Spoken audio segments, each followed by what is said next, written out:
Good evening, Morris Power again.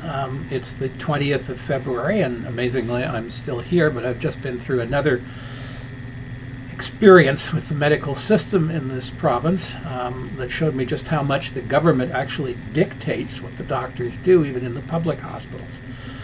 I had been on a course of an antibiotic called amoxicillin clavulanic for 7 days, after which I developed a rash and then began to develop some other symptoms. I went back to the infectious diseases specialist at the hospital, who gave me a prescription for 4 days of a corticosteroid medication, prednisone.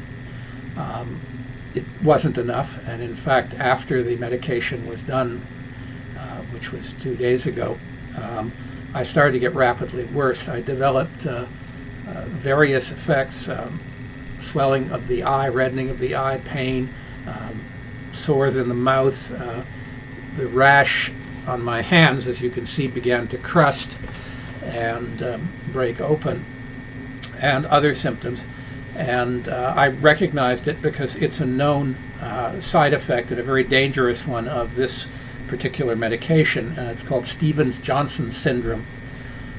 And of the 15 to 16 effects of the syndrome, I actually have all but 3.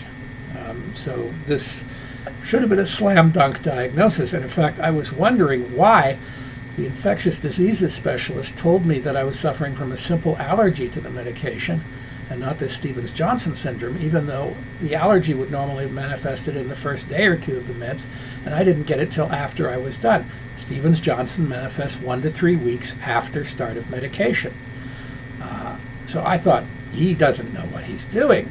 So I went down to the hospital today. I was getting worse, and I'd had chills, fevers, a drop of body temperature, and then a fever, and I waited several hours, of course, and then I saw another young doctor, one I hadn't seen before, down there, and he looked at all of the symptoms. He looked into my mouth to see the characteristic sores in the mouth. He looked into my eye to see the characteristic problems with the eye, and then he examined my chest, sent me for an x-ray, and then when I came back, instead of diagnosing me and admitting me, because the Merck manual on this condition says clearly that the proper treatment for it is admission, not just to hospital, but to either an ICU or, if one is available, a burn unit. And instead of doing that, he told me he thought I might have pneumonia. Well, yes, that's one of the effects of the condition, pneumonia in one lung. And he wrote me out a prescription for an antibiotic, and then he sent me home. And suddenly the penny dropped. Okay, he knew very well what he was looking at, and so did the infectious diseases specialist. But they're in a quandary. The province won't let them, the bean counters won't let them admit even somebody in my condition to hospital. Not if you're old and poor and no longer working and no longer contributing. But if they diagnose the condition and then send me home and I die at home, well, maybe there's a relative who'd like to sue them, because they'd clearly be liable for mistreatment, malpractice. So they dance around it, and in fact they don't diagnose the obvious condition. It's as though they're letting the province dictate what they can diagnose and what they can't. They see that as protecting themselves. I'm sure the man tonight was trying to be kind, to give me whatever chance he could to survive. All right, the pneumonia is the worst part of it. It was probably a direct cause of the up and down temperature, up and down blood pressure that I was experiencing earlier today. Although the toxins from the skin deterioration also had to have played a part in that, a large part in it. Do I have a chance to survive? Well, once again, they're playing dice or rolling the roulette wheel with my life in order to please the province and keep their funding. But yes, I might.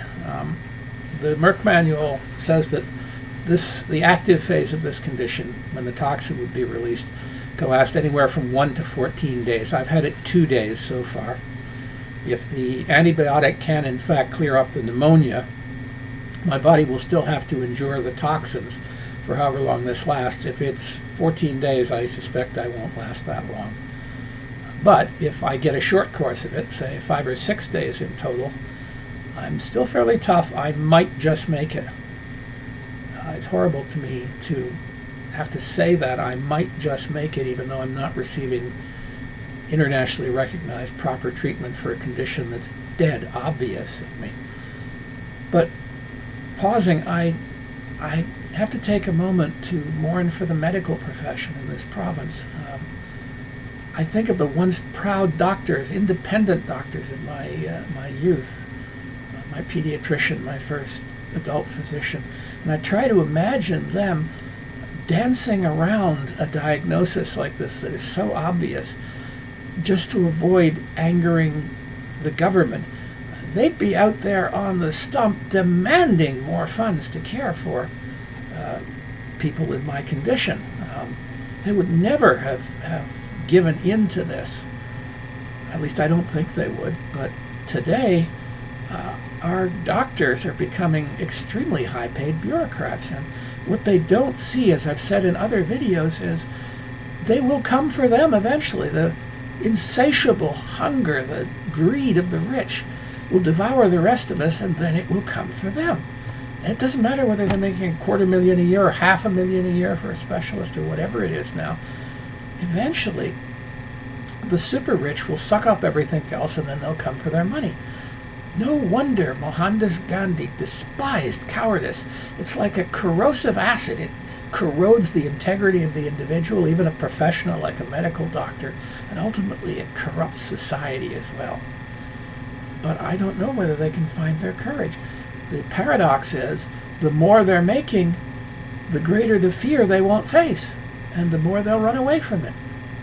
That's why, as I said before, it has to start at the bottom, or at least at the lower levels. And you people at those levels out there, you've got to start talking to one another. You've got to start supporting one another. And once you have done that and have the courage, you've got to start speaking up about it. I'm a voice lost in the wilderness. I doubt that I will ever have more than a few views on this YouTube channel. But if you spread the word, you can change things. Look at some of my other videos in particular, and you'll see how fast things could change if you got the courage to stand up. Thank you for watching the video, and good luck to all of you. Good night now.